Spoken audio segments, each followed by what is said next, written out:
Yes, you did it. Welcome to day 2 of Audition Hero. Thank you for all of you who joined us for day 1. And if you didn't join us for day 1, you got some homework to do. You got to go back to the directory page and watch day 1. But if you're here now, you can stick around for day 2. Welcome, welcome, welcome. I'm Lars. We are live on Facebook, YouTube, and Twitch. We're going to make sure that we give people some time to arrive and get settled in. Welcome to a big day today. And let's make sure tech is working here. Make sure to fire in the comments. Let us know, A, what city you're in, and B, what is your dream role. Also, let us know if you can hear me, see me okay. We'll make sure the tech. I want to shout out our producer behind the scenes. He was not with us on day 1 because he was on set in a lead role on a feature film, but he is back on duty here today. You may not see him, but you might see him in the chat. Brandon Knox, aka the BK Broiler, aka Fort Knox. He'll be manning the comments, and he's working the switchboard here behind the scenes. So welcome back, Brandon. Let us know in the comments what city you're from. Also, for those of you who are just watching, if you're new, make sure to give StreamYard permission if you're watching on Facebook or YouTube. And if you give them permission, then we'll see your name when you do comment. Much like this person here, I believe that is Adam Daniel Mazet, aka Facebook user. It'll just show up as Facebook user or YouTube user if you don't give StreamYard permission. Somewhere in the live feed where you're seeing it on social media, you'll see a button that says give StreamYard permission, and that'll make sure we see your lovely face and your name. But Adam Daniel Mazet says, I'm located at the center of the known universe. Classic actor ego right there. And I can hear you loud and clear. Larsie, did you eat your breakfast today? And did you make sure to masticate? Yeah, of course, I masticate every day. I had some coffee, and I had a delicious Harvest breakfast sandwich from Tim Hortons, who's not a sponsor. But Mr. Horton, if you're watching, you want to be a sponsor, you can. Michael Ferrer, IFBB Pro / actor says, hey, from the 6. What up, Michael? Fun fact about Michael, he was here about half an hour ago recording an audition for an upcoming commercial project that he is hoping to be cast in. And I'm sure he and the BK Broiler delivered the goods with a professional audition with very strong choices. Brandon Knox, there he is. He says, I'm in Laughing Viking Studio. It's the call. The comment is coming from inside the room. It's coming from inside the studio. He's actually right over this way. He's in the back room. Hey, Brandon. Hey, Brandon. You can't hear him. All right. Few things, housekeeping things. Again, make sure to give StreamYard permission so that we can see your comments. This is going to be very interactive. We're going to be asking questions. You're going to be commenting. So make sure that we know your name. Or if you can't figure out how to give StreamYard permission, when you do comment, you can put your name in brackets and let us know. Ah, my favorite, Joao Pino. There he is. Yes, I always light up when Joao's on the call because I fucking love him. He says, hey, Lars. Brandon, Laughing Vikings, good afternoon to Toronto, Canada. And Joao is in Evora, Portugal, not too far from Lisbon. And I happen to know Joao from Todorov Conservatory. We were conservatory mates together from September till May. And I miss you, Joao. So it's good to see you. Good to see you on the call. So make sure to give StreamYard permission. A couple other things, I wrote them down here, is grab a notepad and a pen handy so that you can take some notes. Or if you want to do it new school style, you can be clackety-clacking on your laptop while you're watching. In the chat, too, again, interact, ask questions.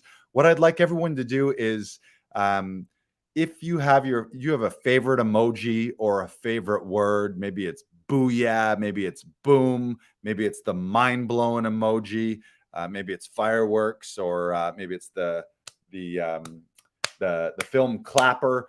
If there's something that we say or something that we touch on throughout the workshop today that is an epiphany moment or an aha moment, Maybe you can say epiphany, or maybe you can say aha, or maybe you can say I needed that.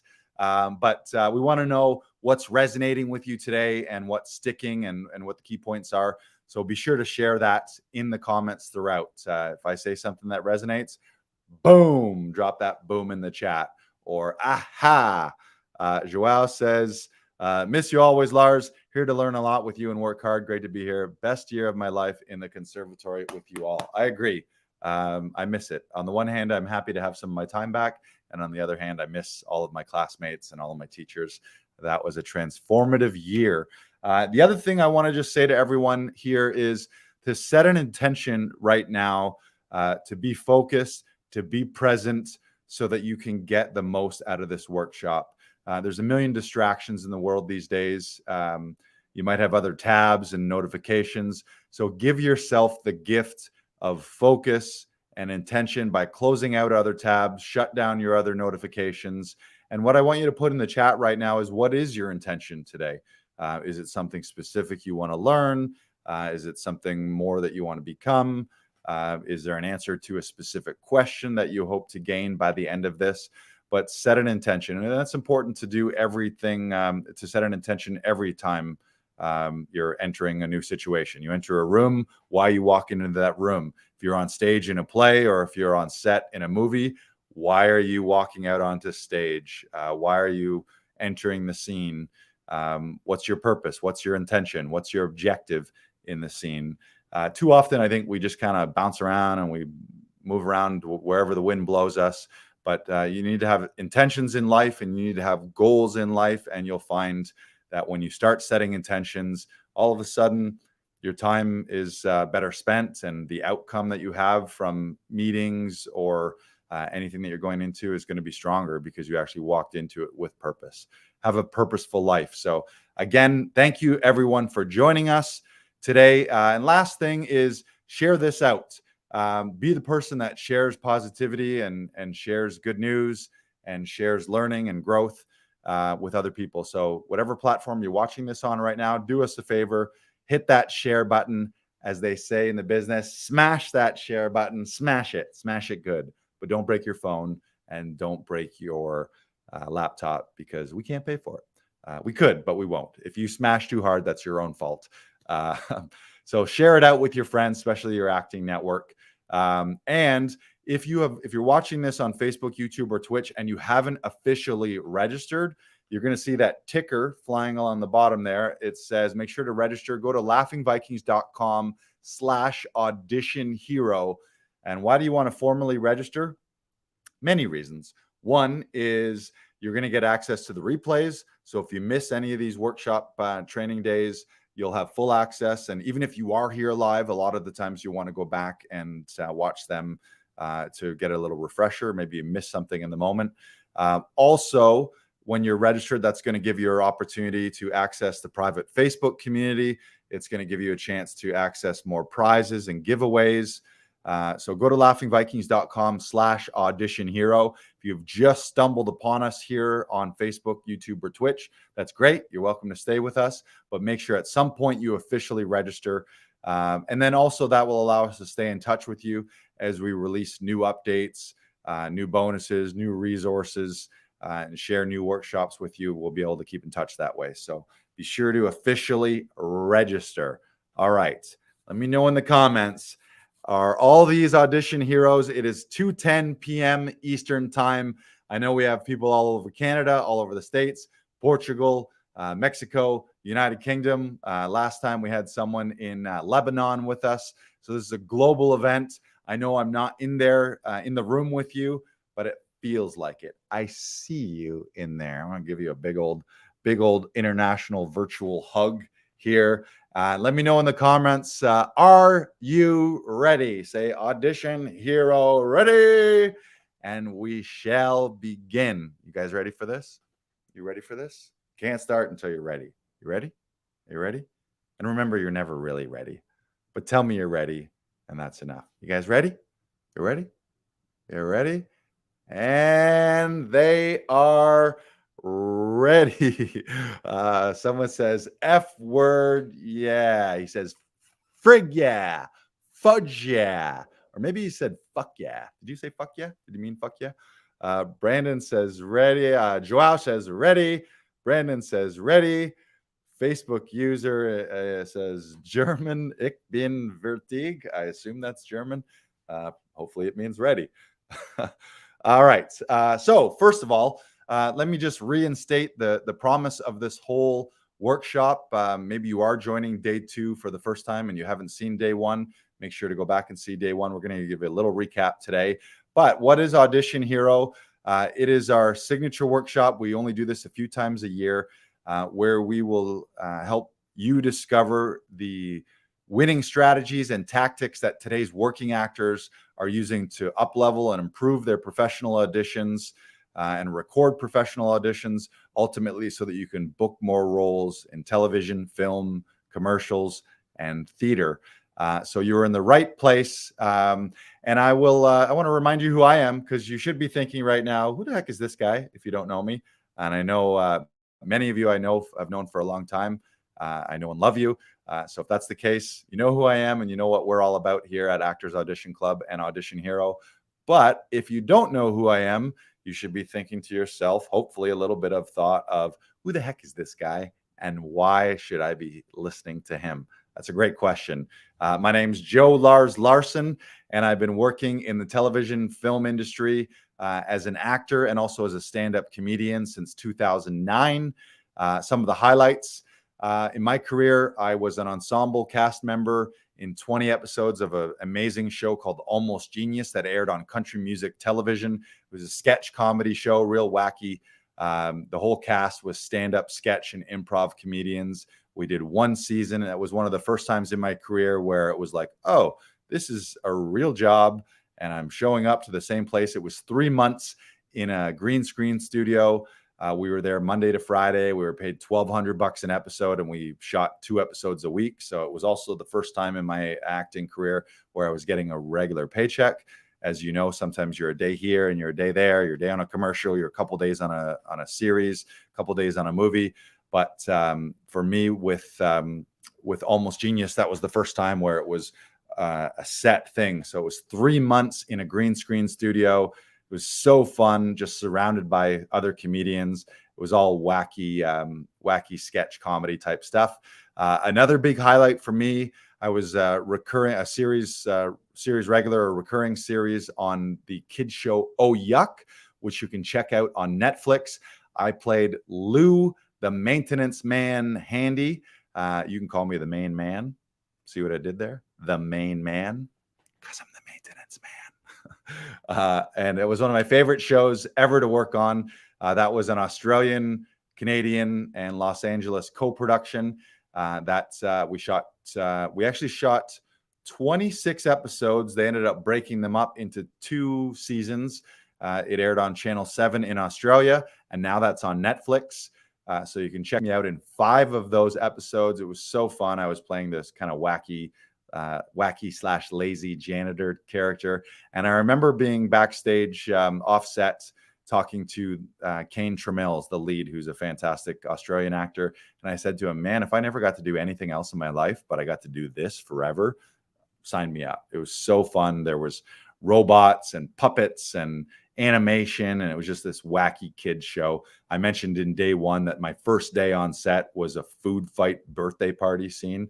So I literally showed up. They put me on wardrobe. They took us out there, and now it's like a big buffet spread of cakes and cookies and bonbons that then we proceeded to whip at each other. So talk about a day of work. They say if you do what you love, you'll never work a day in your life. And my first day of work, I was being paid pretty well to whip cake at people. It was brilliant. I also got to be a lead in a series called it's a true crime docudrama called Fear Thy Neighbor. And I was in an episode, I believe the episode was called Screaming Oaks, where I was playing a Florida man involved in a horrific neighborhood dispute that involved a couple murders and a bunch of shootings.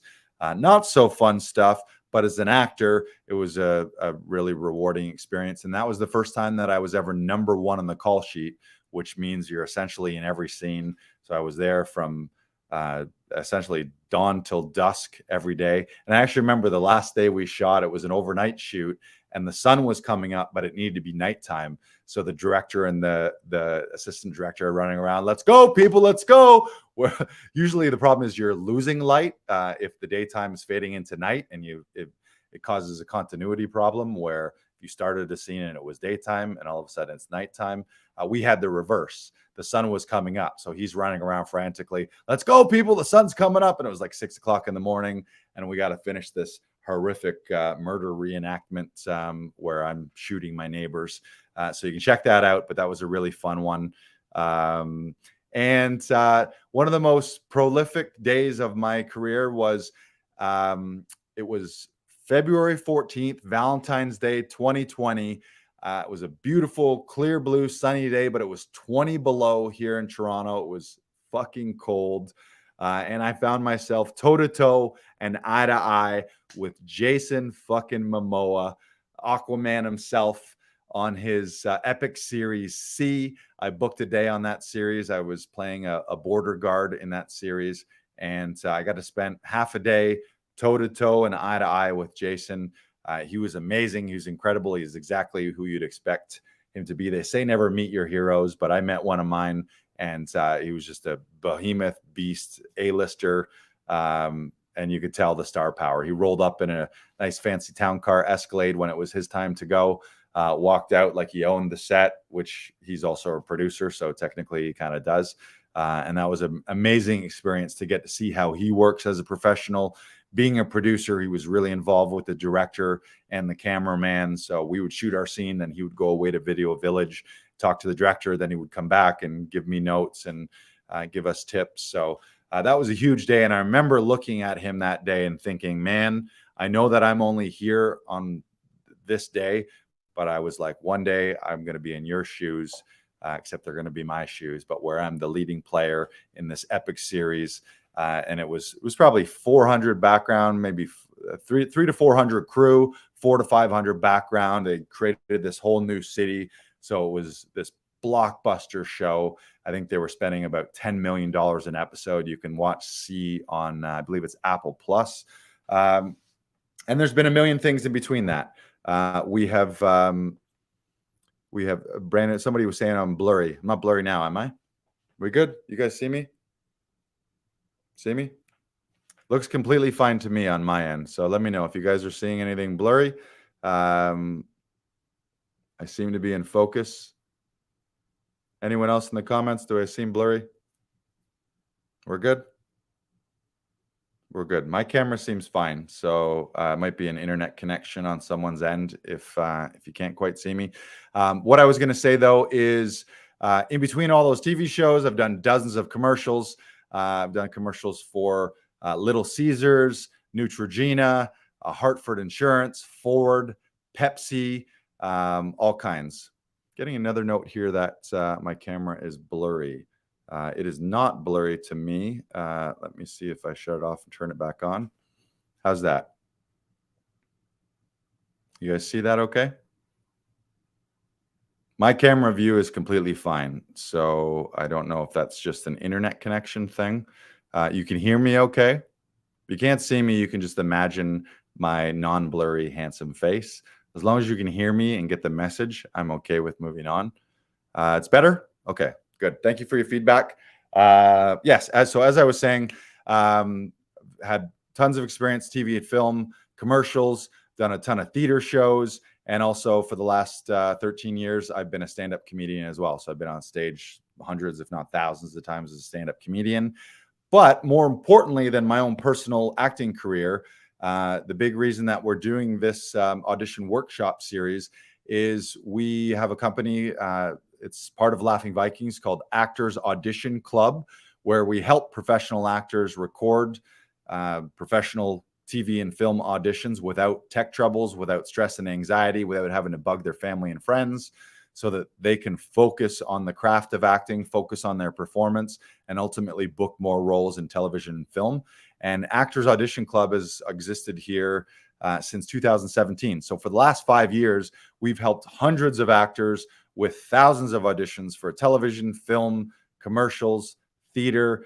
We've helped actors record auditions for agents, for showcases, to get into theater companies and to even get their agents for the first time. So throughout the course of that, we've got intimate backstage, behind the scenes experience in what professional casting is looking for, what productions are casting, what they're looking for during the casting process, how to shoot auditions, everything that you need to know to book a professional role. So we've been doing that, not just myself. We've got several other session directors, Brandon being one of them, Amy Emanuel, Lucy Sanzi. And we do those in person in our studios. But since COVID, we've been doing those internationally. So we connect with people in Portugal and Mexico and UK. So it doesn't matter where you're watching from. We've helped actors in your area where we connect with them via Zoom virtually and help you record your professional audition and help you submit it to book more roles in television and film. So that's why we're doing this. So what I just want to reiterate here is, whether you're a seasoned vet and you've had a 20, 30-year career and you're looking to up level and improve your auditions at this point in your career to take advantage and to really seize those opportunities, or maybe you're brand new to the industry, you're a brand new actor, you're looking to break into the industry and you're looking to learn the strategies and tactics. Either way, what you're going to learn today is the winning strategies and tactics that today's working actors are using to book more roles in television and film. So you are in the right spot. Everyone can hear me, see me okay? We're all good there? I want to go into the chat real quick. Adam Daniel Mizet says, Larsy, please make sure to give us a shout out to the Blue Jays' fortunes this season. Tell the audience how much of a fan you are. Yeah, I'm a pretty good fan. Here in the studio, we actually have the newspaper from 1992, the day after Joe Carter. Oh, no, it was 93. The day after Joe Carter hit the winning walk-off home run in the 93 series when they had the back-to-back wins. Yeah, go Blue Jays. Go sports team. Someone says, Jason fucking Momoa. Yeah, he's a beast. He was the best. He was such a pro, larger than life. He's an action hero in real life, too. It was so fun working with him. Someone says, hit that like button if you're loving Audition Hero. Okay, so before we get started with today's content, and I know you guys are chomping at the bit, we want to recap day one. So if you didn't watch day one, at some point, go back and watch it. We're going to talk tactics and strategies today, but you can learn all the best strategies and all the best how-to and all the best tactics. Like, someone can literally give you the secret magic key. But if your mindset isn't right and your identity isn't right, as far as the stories you're telling yourself and how you're feeling about yourself, you're never going to incorporate all those tactics and tools and strategies and resources. So in day one, we talked about the importance of adopting an audition hero mindset. We talked a lot about the hero journey, from being a regular old average Joe. And then if you think back to all your favorite movies, they follow that hero's journey where opportunity comes knocking, and at first you resist that opportunity and say, no, I'm just an average guy. Maybe you're thinking Frodo or Katniss Everdeen or Luke Skywalker. They're just this regular person, and then this huge opportunity comes and they have to become the hero. They have to step up and learn new we just got a spammer. I think we just got a porn bot spam us in the chat. Said, Naked HD XYZ, help us find your perfect match. Block. In day one, so we talked about the hero's mindset, the hero's journey. At some point, go back and watch day one. If you're with us now live, stay with us live, but be sure to go back and learn from day one. And the other thing we talked about is how professionals in every industry, they follow systems and process and checklists. Any professional in any industry does not just wing it. So if you're the type of artsy-fartsy person and you're like, I just like to blow in the wind and see what happens, and I go with my instinct and my intuition, that's all great. You need your instinct and you need your intuition and your gut feelings as an artist, but you do need to follow professional systems. How would you feel if you went to your doctor and you were going in for surgery, even if it was day surgery, and you're going in and It's just your appendix is going to be removed. And the doctor's like, never mind, nurse, I'm just going to wing it. And the nurse is like, well, did you wash your hands? Did you check the equipment? Did you double check that you have the right medications or the right painkillers and the right dosage? And this guy's like, I'm just going to wing it. I've been a surgeon for 20 years. Don't worry about me. Or if you got on a plane to go somewhere and you overheard through the cockpit, the co-pilot's like, okay, check flaps, check fuel gauge, check altimeter. And the pilot's like, man, buddy, relax. I'm a pro. I've been doing this forever. I don't need to follow checklists. Or maybe an engineer who's building a skyscraper. You look at these incredible skyscrapers, they got to build them from scratch and they got to go up 100 stories. If they didn't follow a blueprint and a checklist and a process and a system, there's no way that building would ever stay standing.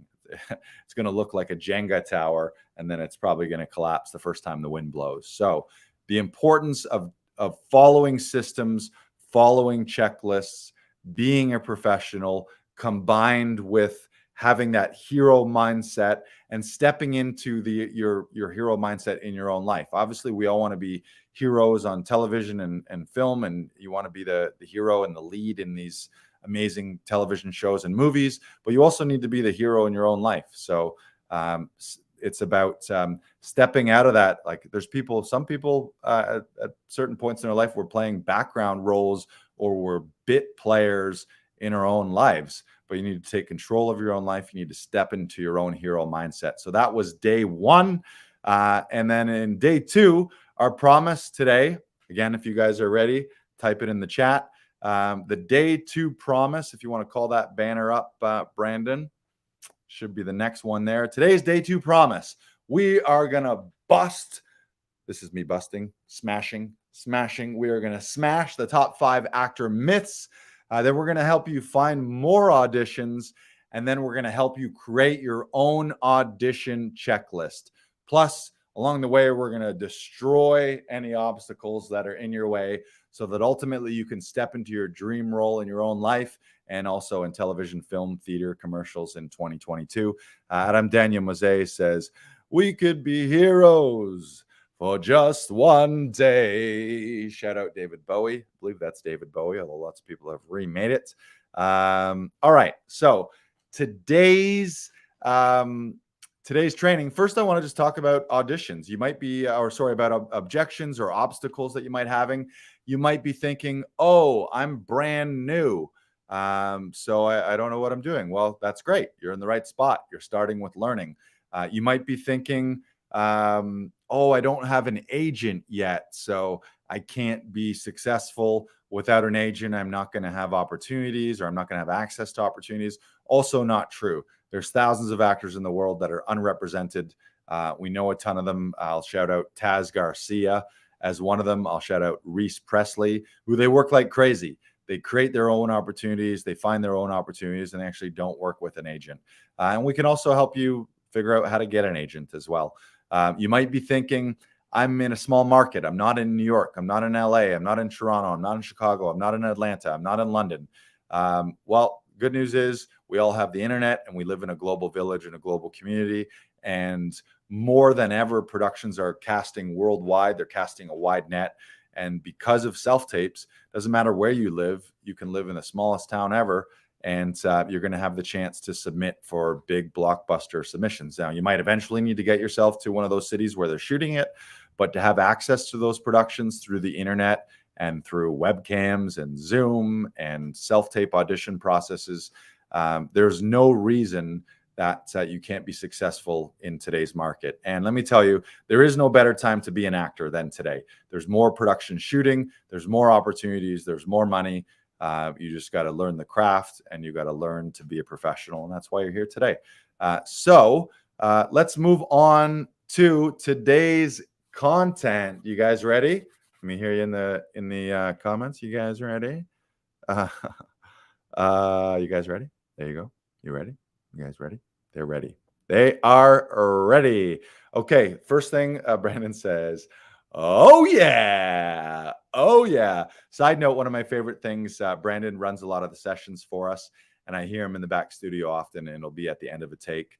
And then you'll hear Brandon go, Fuck yeah. Yeah. Boom, baby. That was the one. Oh, yeah. Nailed it. Boom.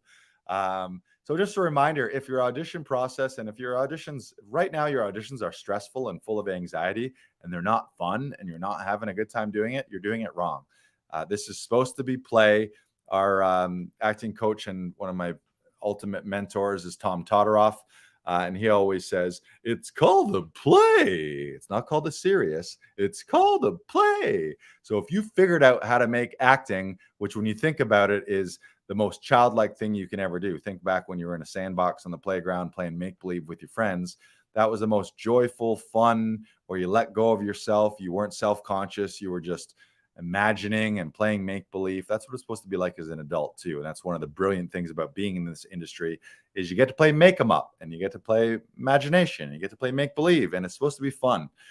So if you're not making it fun, you're doing it wrong, but you're in the right spot because our whole motivation and objective here is to make it fun. So that's what we're going to do for you today. All right. Brandon says, boom. I won't share that one. That's got obscenities in it. Although I've been dropping F-bombs all day long. But yeah, let's keep it clean in the chat, everybody. Cleanish. All right. So today we're going to get into first busting 5 actor myths. So take some notes. If there's any aha moments, drop the aha or your booms or your epiphanies or I needed to know that. Thank you in the comments throughout. Brandon, you want to bring up myth number 1? Myth number 1 is that my career as an actor is a solo journey, or what we like to call the lone wolf syndrome. That is a myth. It's easy to believe because you're working as a solo artist. You're getting hired as an individual, but nothing in life happens as an individual. Nothing good or big happens as an individual. If you think even of individual athletes in the Olympics, they are entering the Olympics as an individual. They are winning the gold medal, but they had a coach, they had a trainer, they probably had a sports psychologist, they had a physiotherapist, they had a chiropractor, they had a personal assistant to book their travel, they had a nutritionist, they had all kinds of people on their team.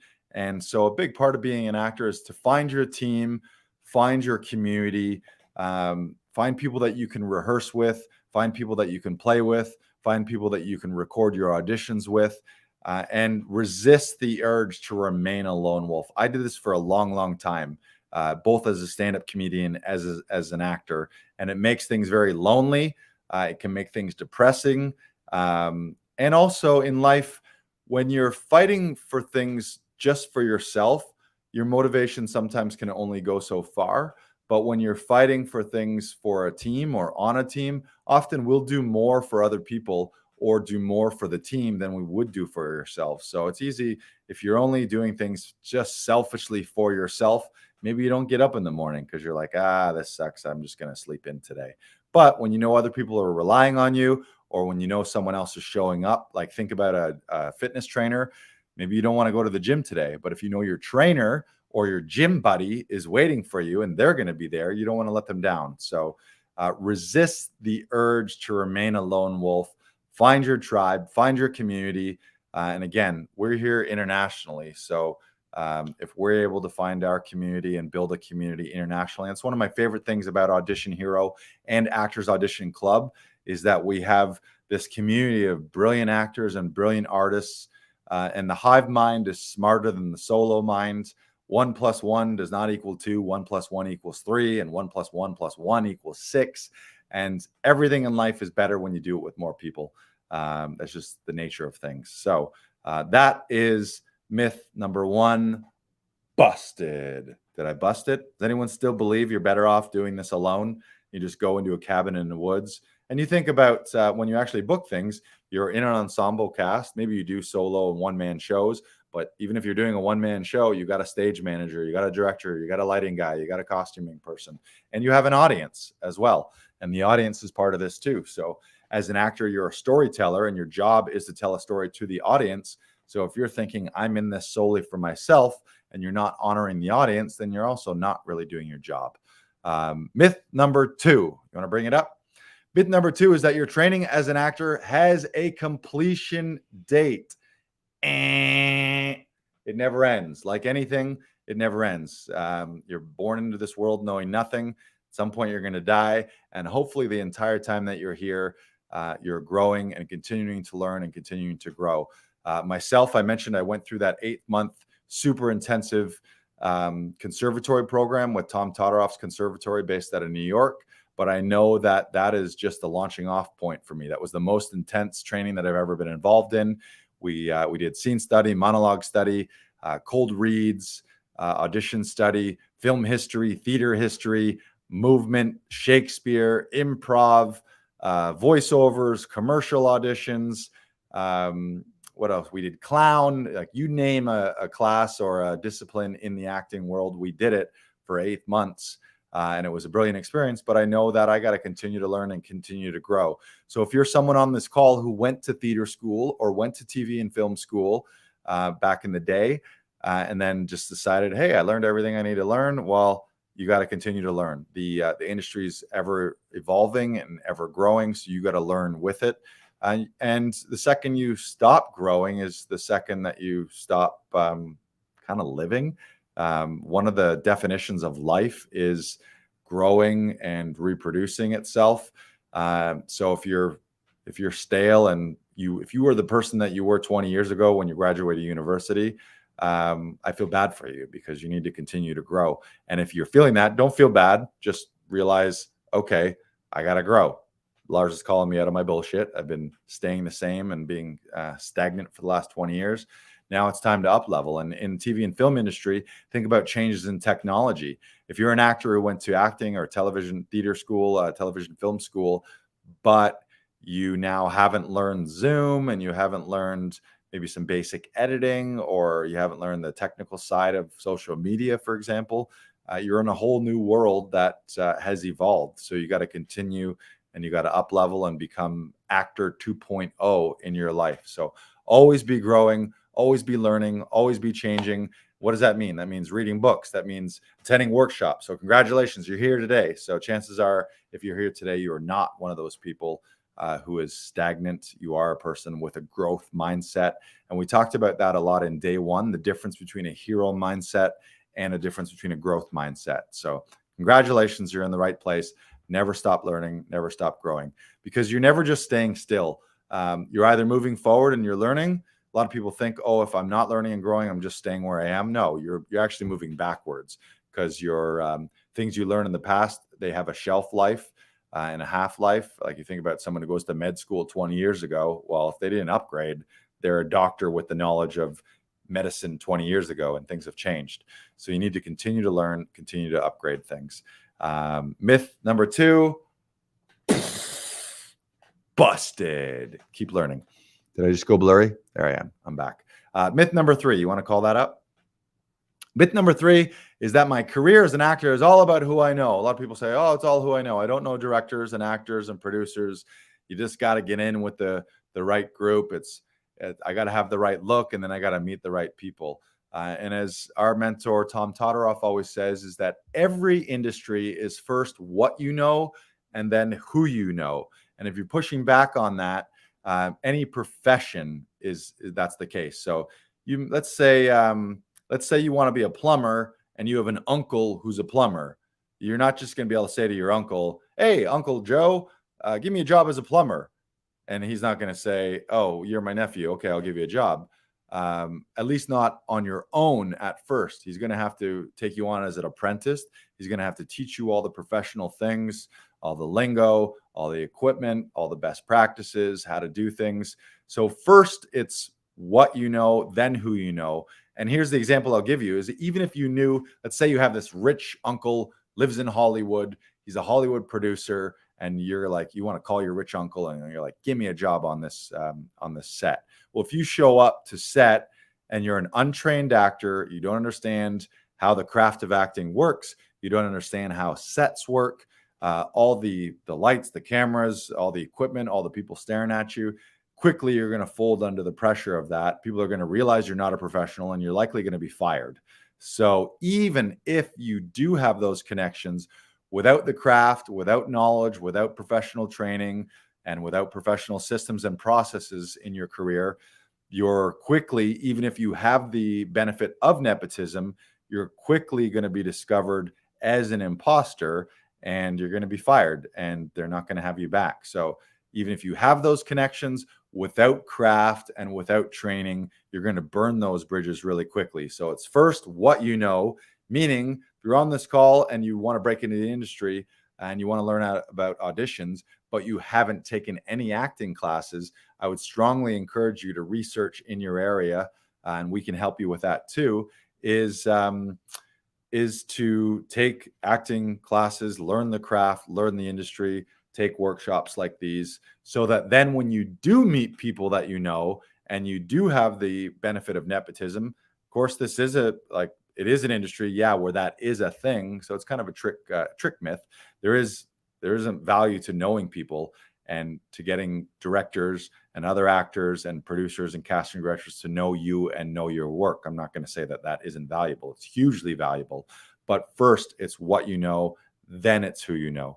Adam Daniel Mazet wants to say here, corollary to myth number 3, best believe if you act like a knob and gutter snipe, you will alienate people in the network and you will thereby gain instant pariah statuses. You shall be pilloried. That's a word I'm not sure I've ever heard before. I'll take your word on it being a real word. Throughout the industry for your, there's another word, intransigence. I think Adam Daniel Mazet is just making up words here. Recalcitrance and overall sphincter muscle-like behavior. Yeah, what he's saying is, yeah, if you can be the best professionally trained actor in the world, but then if you burn your bridges as well and you act like an asshole, then people aren't going to have you back. So yeah, you want to learn the craft first, what you know, then who you know, and then you can develop and foster those relationships. And you do want to nurture relationships. So let me just be clear that I'm not saying don't nurture relationships. One of the best things about any business is people like to work with their friends. People work with people that they know, that they like, and that they trust. And you can think of a lot of actors who made a break with one particular director, and then they continue to work with that director. So every time that director is working on a film, they're thinking, oh, who's my guy? I want to have him. And there's a lot of that in the industry as well. All right, we can take Adam's comment down. Myth number 3, busted. Myth number 4, I'm a great actor, but I don't perform well in an audition setting.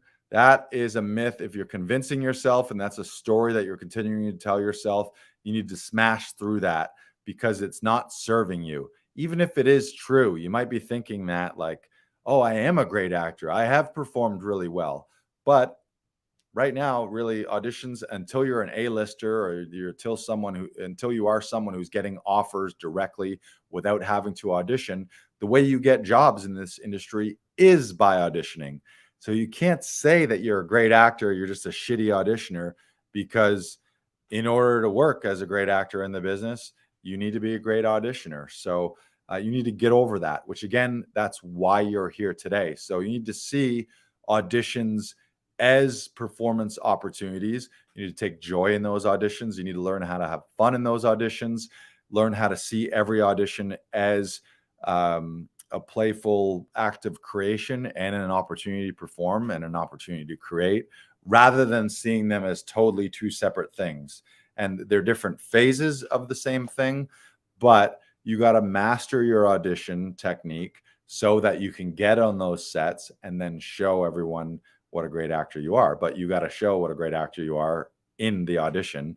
Otherwise, they're not going to trust that you can get the job done when it's costing everyone $50,000 an hour on $1 million set. So banish that thought from yourself. If right now you're thinking, oh, I'm a shitty actor, I'm a shitty auditioner, but I'm a great actor, you need to reverse that thinking. It's cart before the horse syndrome. And that happens a lot. A lot of people feel like, oh, my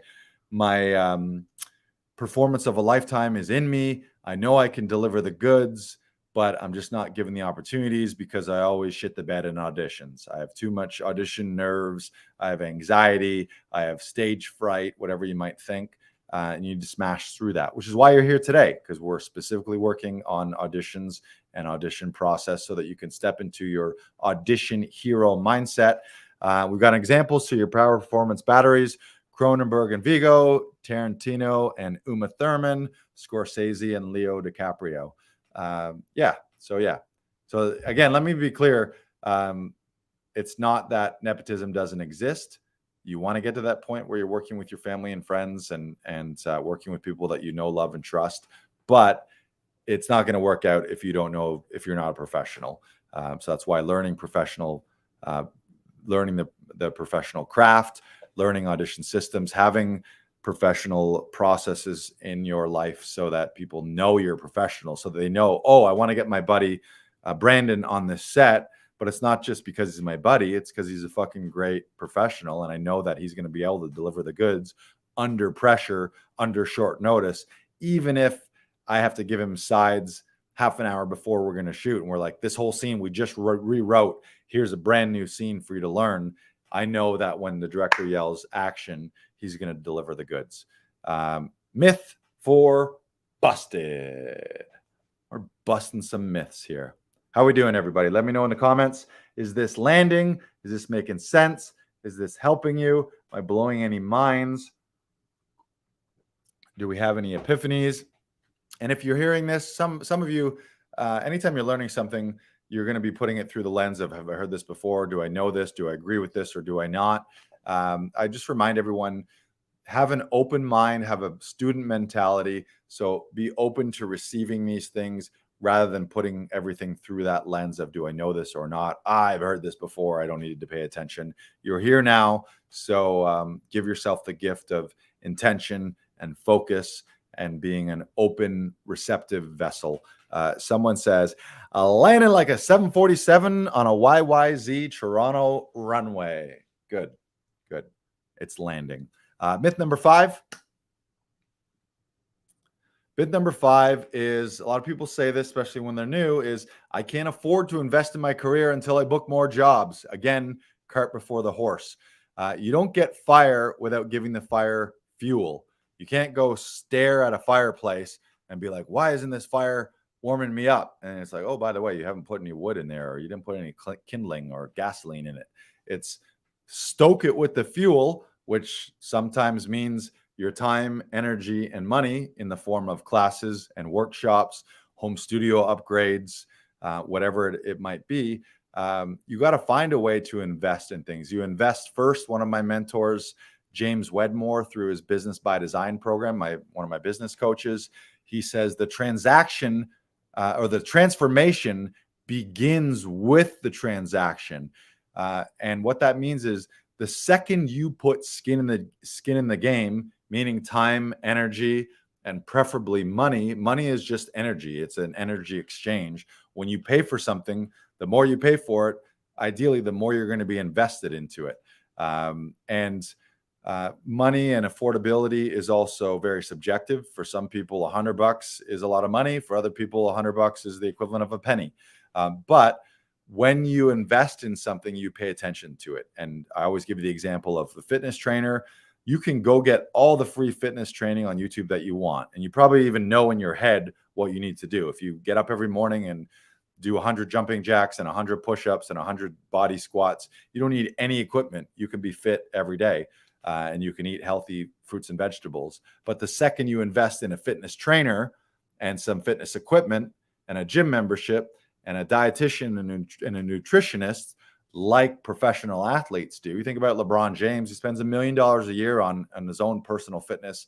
He has his own trainer, his own nutritionist, his own sports psychologist, because he knows he is who he is. He's a champ. He's a professional. And so he invests in those things first. So just understand that to get to top level, you got to do and act and perform the way that professionals do. And professionals invest in themselves.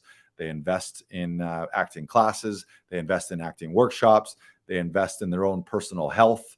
Our bodies as actors, our bodies are our tools. So if you're not doing vocal and physical warm-ups and workouts, You might be leaving something on the table. Maybe that means investing in haircuts, or investing in makeup, or investing in wardrobe, investing in home studios, investing in classes, investing in workshops. So you got to find a way, and you might be like, oh, well, I don't have money to do that. You will always find a way to pay for things that you feel are an absolute necessity. So an absolute necessity. So if you're feeling that you don't, that you can't, like, I absolutely can't pay for this, I have zero money, then you need to raise your level of necessity.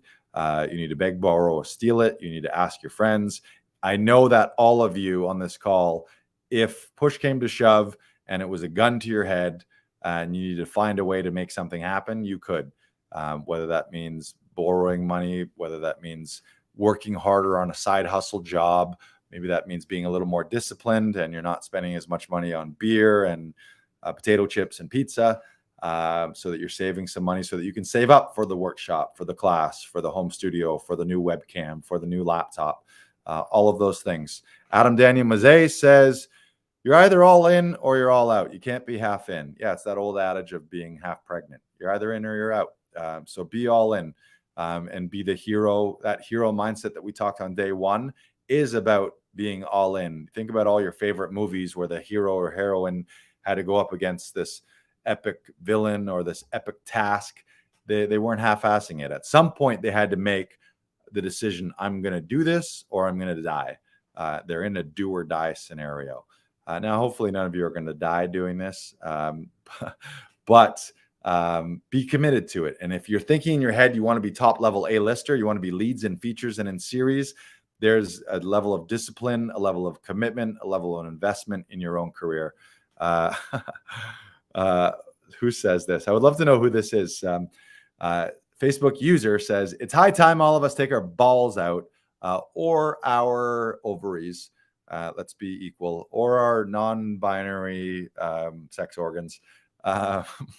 Take our balls and or ovaries, have some testicular fortitude or some ovarian fortitude, or whatever it is you're working with here in today's day and age of non-binariness. It's time to place our spherical spheres of venom on the proverbial table. That's got to be Adam Daniel Mazet using all those big words. So those are myths busted. Was that all 5? That was all 5, I believe, right? We smashed them up. Let me know in the comments if there's any, if you have any questions about any of that, anything specific to any of those myths. And if not, going once, going twice, going thrice, we will move on to promise number 2 today. Promise number 2, we're going to talk briefly about how to get more auditions. And this is whether you have an agent or whether you don't. If you have an agent, great. You got someone in your corner working for you and submitting you for professional auditions. But if you don't have an agent, that's also okay. So we're going to just talk briefly about a few ways that you can figure out how to find auditions and find opportunities yourself. And again, if you're resourceful, when you really want something, you don't just sit back being like, oh, well, there's not someone who's going to send me an email with an audition, so I guess I can't make it in this life. You got to, as Tom Todoroff always says, decide what you want and then fight for it. Say no to the things you don't want, say yes to the things that you do want, and then fight every day to get yourself closer and closer to that. So it's about being resourceful. If you don't have all the resources, that's why you got to be resourceful, so that you find those resources. Don't let anything else, the lack of something, be the reason that you don't get something. Make that the reason that you go out and get it and find it. So we're going to talk about ways to find more auditions. Brandon, you want to call the first one up? How to find more auditions. Way number 1, if you don't know this already, casting websites. There's dozens of casting websites out there. The big ones, if you are a professional actor with a professional agent or manager, you'll know these. Actors Access. You can Google all these. Casting Workbook, Casting Networks. Mandy.com is a great one for non-union and for newer people in the industry. Backstage, Star Now. So even without an agent, all of those sites, they do list breakdowns. You may not, without an agent, have access to all of the ones that your agent would have access to, but you're going to have access to a lot of opportunities. So you can find those opportunities. And the thing that I want to say too is making sure that like I do this regularly on Actors Access and on Casting Workbook. I go on them regularly to find out what is shooting, because you got to remember your agent also has maybe 50 or 100 other actors on their roster. So, and your agent works for you. They're only getting 15%. You're getting 85%, or maybe they're getting 10 or 20, depending on where you're at. But you're still in charge. You're the 80%, 85%, 90% of that. So you want to take charge of your own career. So I often go on Actors Access and I'll find things. I'll sometimes find things in other cities outside my market, or I'll see something and I'll give my agent a nudge and say, hey, this project is shooting. I feel like it'd be great for that. Have we submitted for this? And she'll come back and be like, yeah, I'm way ahead of you, Lars. I've already submitted for you that. I've already submitted you for that project. But be proactive. Also, that means staying up to date with your profiles too.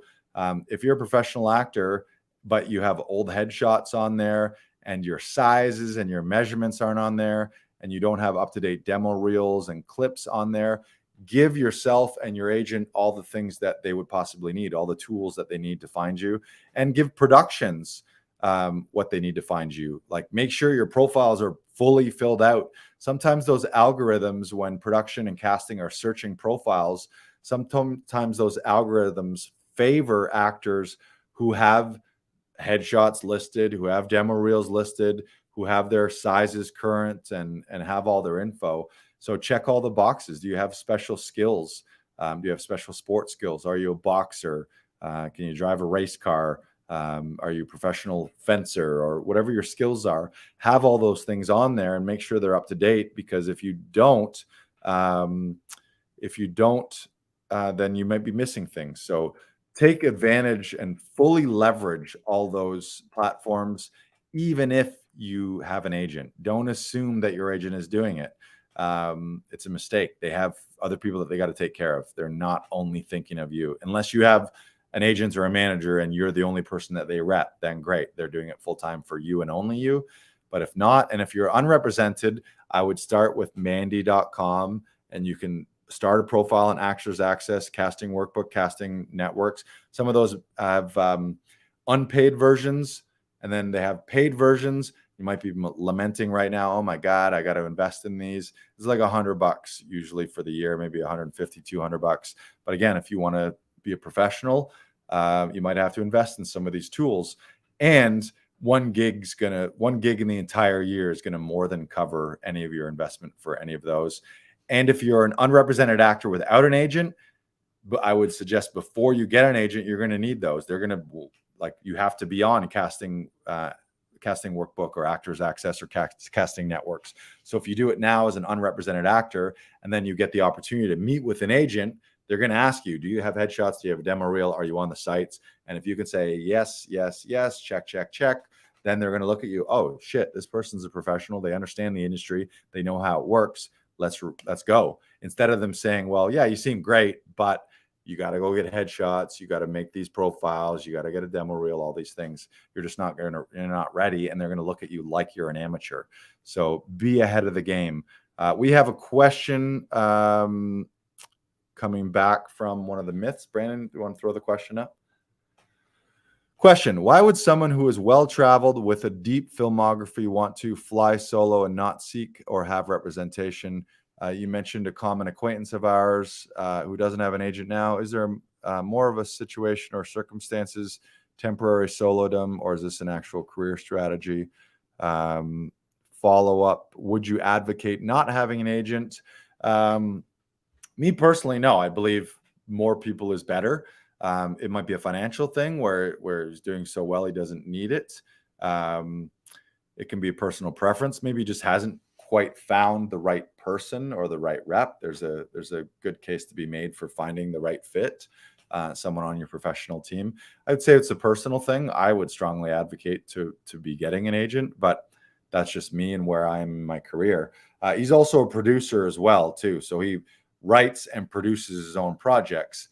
So that's the one caveat to all of this is you want to get to the point. Hopefully, we're talking about auditions here at Audition Hero because that's how you need to get jobs early on.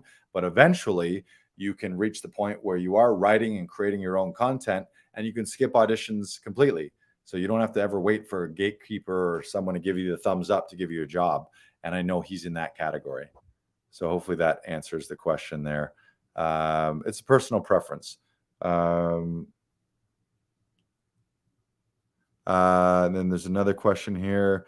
Are all agents open to you doing their job for them? Will they not potentially consider an affront to their territory? My opinion of that is it's your career and it's your job. There's a lot of people feel like, I don't want to step on my agent's toes. Obviously, you got to be professional and you don't want to be reaching out to people without their knowledge, but it should be a teamwork. I know in my case, I submit to things. Now, also, when I book those things, I direct them to my agent, and my agent's going to get 15% of that as well. So I'm actually not skirting my agent and applying for things so that I can avoid paying them the commission. I'm just doing more than my fair share because it's my career. And I'm not willing to just sit back and wait for an agent to submit me or not. So again, it's about having a proper team mentality with your agent. Hopefully you have a great working relationship with them and very open communication. But yeah, if you could do that the wrong way. Like if you're undermining them in a way and you're approaching casting directors and sending casting directors DMs and not CCing your agent. Yeah, I mean, there's a fine line to all that. You got to be smart and you got to be professional. And if your agent has told you never, ever, ever contact anyone, and how dare you send an email to someone, but I would be hard pressed to feel that an agent would do that because ultimately it's going to be win-win-win if you're sharing that with them. Now, different story if you're finding your own opportunities outside your agent so that you can save your 15%. That's not what I'm suggesting. I'm suggesting find opportunities, find them, say, hey, to your agent, have we submitted for this? And if they haven't, submit for them. And if you submit on your own and then you book it, tell your agent, I just booked this new thing. And then your agent gets 15% for doing nothing. And the benefit to that is then they kind of owe you one. So they're like, holy shit, this person's a go-getter. They're taking control. I'm going to go out of my way to find opportunities for this person because I know they're doing the same every day for themselves. So I think to me, that's a dream client. If I was an agent, I would want to know that my client out there is finding opportunities and bringing projects to me rather than they only work when I find them in audition, if that makes sense. Great question.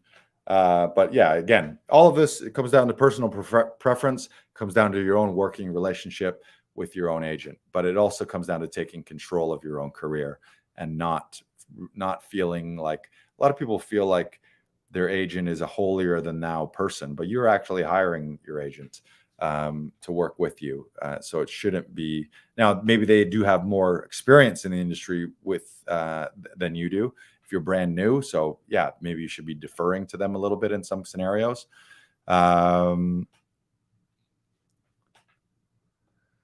Here's another question. I don't want to spend too much time on agent stuff, Adam, but it's a good question. Totally agree with you. But if they say they have a strategy for you and where your career needs to go, and you strategizing for yourself might clash with the trajectory they've selected for you, I would suggest you need to have a come to Jesus conversation with them, because their strategy for you should not clash with your strategy for you. That strategy should be something that you've both developed and both agreed on moving forward. So if your agent is saying, I only want to put you out for theater gigs, but you only want to do TV and film, or vice versa, or your agent says, I want to submit you for commercial auditions, but you're adamant that you don't want to do commercials, it's your life. So again, you need to fight for what you want. You need to fight for your career. And if that headbutting works forever, you might find that that isn't the right fit long-term as an agency. Now, I'm not here to break people up, but I would suggest that would be a little bit of a red flag if I was dealing with an agent and they're like, no, this is how you're going to go, and this is what your life and career is going to be. And you're like, well, no, I actually want to go do this. And they're like, no, I know what's right for you. Like it sounds like a toxic relationship to me. You wouldn't do that in any relationship. If you were in a loving, healthy, personal relationship with a boyfriend, girlfriend, and you're like, I want to go do this thing. And they're like, no, that's not what I had in mind for you. You would not feel good about that, I would imagine. So again, it's about finding a team. If you've decided just to trust them, that's a different story. If you're deferring to them and you're like, I'm brand new and they've been in the business 30 years and I'm just going to trust that they have my best interest at heart, then that's okay. And then go that way. But if you know you want to go left and they're telling you got to go right, then you're at a crossroads. And I would suggest you got to make the decision that's best for you. Okay, let's move on. Where were we? We were at how to get more auditions.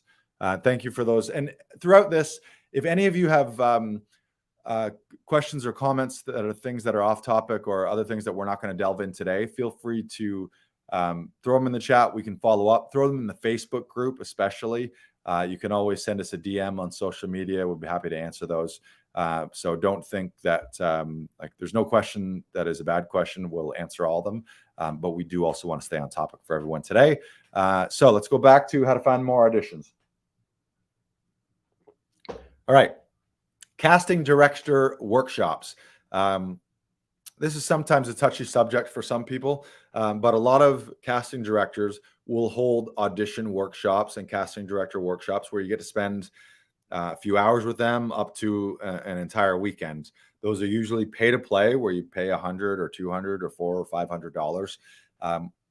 In my opinion, if you've done your research and you know the casting director and you know the projects that casting director works, in my opinion, because I'm big on investing in your career, I think it's a good idea.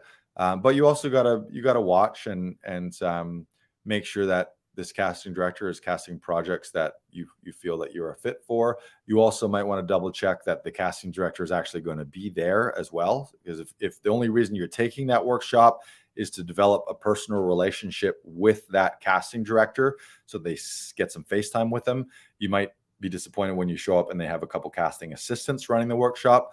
Also, you need to realize that investing and attending one of those casting director workshop doesn't necessarily mean you're not paying for an opportunity to audition. So don't go into that thinking, oh, I'm going to go to this casting director's workshop and they are for sure going to offer me auditions and book me in their projects. That's wrong to think that. You're going there for the information and the insight and the expertise. And then hopefully they also get to see your work and see that you're professional, see that you're a good person. I've attended many, and for me, it's always paid off, where eventually I have, whether I would have got the opportunity or not is debatable, but I have attended them. And then I have subsequently got audition opportunities with those people because I believe I showed my professionalism. I did good work in the workshop. Often they'll give you sides to prepare in advance and you do on-camera work. But it's also a great way to, every casting director has different preferences. There's no universal they. A lot of times actors are like, oh, what do they want? There is no they. There's different casting directors for every project. There's different creators and showrunners and producers and directors, and everyone, there's industry standards and some things that are across the board, but most things are up to individual preferences. There's some casting directors that will be like no props or no virtual backdrops, and there's others that are like, yeah, if it's a timely used, well used prop that didn't steal the focus, or if it was a background that made sense, then that's okay. So it's an individual preference, but casting director workshops, how to find those, Google them in your market. Many of them you'll find virtually as well these days. So you can look up casting directors. And I personally find it's a great investment. If you're going to spend $300 and you're going to learn a bunch in that day, and you're going to meet someone who potentially can provide opportunities for you if you make a good impression, I think that's personally worth it. But also you need to go in thinking it's going to be worth it whether you get an audition for them or not, so that you're not disappointed when you're like, oh, I paid to have a date with this workshop casting director and I didn't get an audition, so it was a waste of money. I don't think you should be thinking that way. So go in really with no strings attached to that, but big things can come from it. So I think it's worth it. Number 3, Adam Daniel Mazet says, I landed my agent after attending a casting director workshop. So I totally concur. Also, you go to those workshops, you're going to meet other actors. You're going to learn about projects that they're producing. You're going to get some expertise and some insights. So yeah, I think the more you're doing and the more you're investing. Also, there's the the idea of like the more classes you take and the more investment you make in yourself, the more confidence you're going to have in yourself, because you're going to feel like a professional. You're meeting all these professionals and working with these professionals.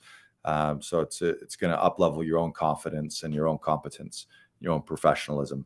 All right, how to find more auditions. Number 3, social media. You guys are all on it right now. Wherever you are, whatever market you're in, you literally Google actor in your city, or acting in your city, or casting in your city, casting notices in your city. And I would suggest don't limit yourself to your city, because you're losing out on the fact that we're in a global village right now, and you can be a self-taping for things across oceans. So find on social media, find casting director pages, find casting director sites. There's often group actor sites in every city. Like it'll be like casting notices Toronto, New York City theater auditions. And I would just follow all those pages, so that rather than your news feed and Facebook and Instagram just being garbage from people that you don't really know or care about, what if it was just filled with audition notices and audition workshop notices and acting class notices, so that every time you go on Facebook, you're learning and growing and meeting and networking. Joao says, I went to casting director workshops here in Portugal, applying for international actors' passports, where it's possible to meet international producers and directors of TV shows and films. Yeah, you have an opportunity. It's like, again, no better time. At one point, you would have had to be in that city. There was no internet. You would have had to physically mail them your headshots and or a demo reel, and you had to like hang out in the parking lot outside their office if you wanted to be a total crazy creeper. But now you can find people online. So going on to social media sites, and I'm going to give you a tip on those social media sites. This is the best hack that I can give you, and this actually applies to how to find auditions number 3 and number 4 that we're going to talk about. But on all those sites, when you see a casting notice that you are not the right fit for, so you're not going to submit for it, but you know other actors who are, tag them in it. I would suggest aim to be the person that is the casting director for all of your actor friends. And what's going to happen when you do that, again, pay it forward, and you want to give first before you receive. So give without expectation, but also know chances are, kind of the way giving and receiving works is, if you're a giving person, people like to give back to you. Don't give with the expectation of having to get back, but just know and trust that the more you give, the more you do get back. So what I would suggest you do, and I did this a lot, especially when I was non-union, is anytime I saw a casting notice for someone else, I would tag like the 3 people that I knew who were good for that. So say it was I'll think of one, it was a commercial audition looking for a professional magician. And I happen to know some professional magicians, magic makers, who are actors as well. So I would tag them. And you can also apply this to crew, to makeup artists, to PAs, production assistants, even to casting assistants. When you see things, anything in the industry that's an opportunity, if it's not for you, suggest it for other people. And then the amazing thing is, on a weekly basis, I get tagged in things in Facebook and DMs in DMs and Instagram, where people are saying, hey, Lars, I saw this, thought of you. Often it'll be like looking for a stand-up comedian for this spot, or looking for a host for this commercial. And people tag me in those. But the reason they're tagging me is because I tag them all the time. So pay it forward, give first and receive. That's a huge hack, if you want to call it a hack, is help other people find work. And magically, and what that ends up doing, you'll end up having an army of 100 people out there who, every time they see something that fits you, you're going to get tagged in it. And it's really fun when you get tagged by multiple people. So you'll find a commercial casting director, for example, where they post on all the casting sites for your agent to find them and submit them for you. But they may also have a Facebook page where they also post those casting notices. And if you're the person who 5 people tag you, oh, Lars, you'd be great for that. Oh, Brandon would be great for that. Brandon would be great for that. Brandon Knox, Brandon Knox, Brandon Knox. then it's like that casting director is going to see that and be like, holy shit, people seem to love this Brandon Knox guy. And then when you do submit, guess what? That name's going to be kind of familiar. And they're like, well, tons of people seem to suggest and think this guy was perfect for it. Let's have him in. Let's take a look at a self-tape. So that's a huge tip for everyone right there. Use that. Give to get. So moving on here, social media was number 3. And number 4 is related to what I just said, but just leveraging your personal connections. The further you go in this business, the great thing is there is a level of nepotism like any other business. So the more actors you know, the more directors you know, the more assistant directors you know, the more casting directors and casting assistants you know, the more producers you know, the more writers you know. And if you're brand new thinking, I don't know any of those people, well, that's why you start somewhere. You start by taking workshops. You start with your own acting class. You start with this community here in Audition Hero and Actors Audition Club. And you ask for references and you continue to know people. And one of the best things as you progress is then you'll start showing up on set where you know the camera guy and you've met the hair and makeup lady before. And one of the assistant directors you have worked with before, or the director. Like there's a handful of directors that I've booked multiple commercials with. And I think it's because I did a good job and I was a good human being the first time that I was with him and deliver the goods on camera. And they're like, okay, he's easy to work with. So rather than the uncertainty of booking someone they don't know, they just rather book someone that they enjoyed working with before. So what this means is treat everyone with kindness, treat everyone with professionalism, even if you don't know who they are, and even if they're quote unquote lower on the totem pole. So when you walk into a casting site or you're dealing with someone even via email, maybe they are a production assistant, but guess what? Production assistants become assistant directors, become directors. Casting assistants become casting directors. Actors become writers, become directors, become producers, become showrunners. So the more you can be a professional, the better a human being you can be. So meet everyone, actually learn their names, use people's names, be a nice person on set. Don't think that you can pull off being a diva because you are replaceable. Unless you're an A-lister and the only reason they're casting you is because in order for this production to get greenlit and for them to get funding, they need to have Johnny Depp's name attached to it. Chances are you're replaceable.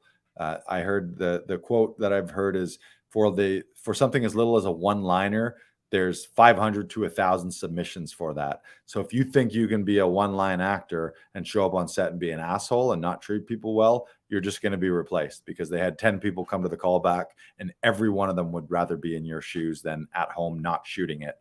So just trust that when you're a nice person, when you're a good person, meet people, learn their names, follow up with them, thank you notes to casting directors, to producers, to directors. That goes a long, long way, and you'll end up being cast more. So as far as how to leverage your personal connections, follow up with people, send them DMs. When you see their victories, congratulate them for their victories. Maybe you weren't a part of that production, but you see a director that you've worked with on a new show.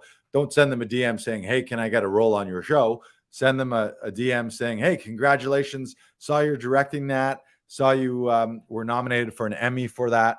That's amazing. So happy for you. Glad you're doing well. Send people DMs and emails and thank yous, and then also stay up to date with your own things. So without being braggadocious about it, is pay attention to your own social media. Are you going out to industry events? Are you on set? Do you have some and also without breaking NDAs and social media contracts with production. Sometimes you can't be on a production taking pictures and sharing things or sharing that you just booked a role. So you got to be really sensitive to that. But if and when you're able to, share that. If you're on a red carpet for the premiere of a show, snap some pictures so that they're like, oh, good, that person's doing something. There's something to say for showing people that you are working in the industry and that you're staying consistent. Adam Daniel Mazet, Joao Pino says, amazing. Thanks for the hints, Lars. So grateful. Adam Daniel Mazet says, what do you consider to be an asshole? One person's asshole is another person's edgy actor with a creative backbone. I'd say it's personal choice. And then you just got to live by your choices. I'm certainly one, like I've seen people do audacious things that paid off. And I know people who have done audacious things that maybe hurt them. and I would say also just trust that no one relationship, like there's no president of Hollywood where you piss off one person and then you're blacklisted forever, even in today's cancel culture.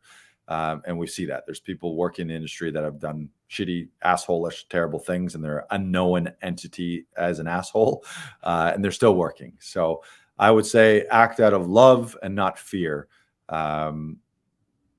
whatever that means to you.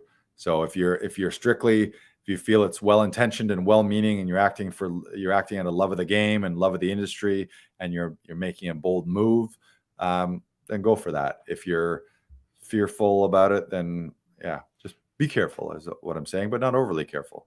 This is a business where you can take big swings and it does pay off, but you can also take big swings and look like an idiot.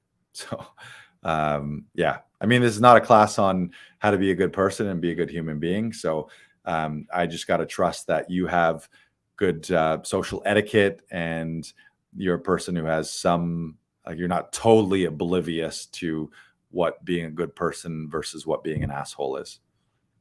That makes sense?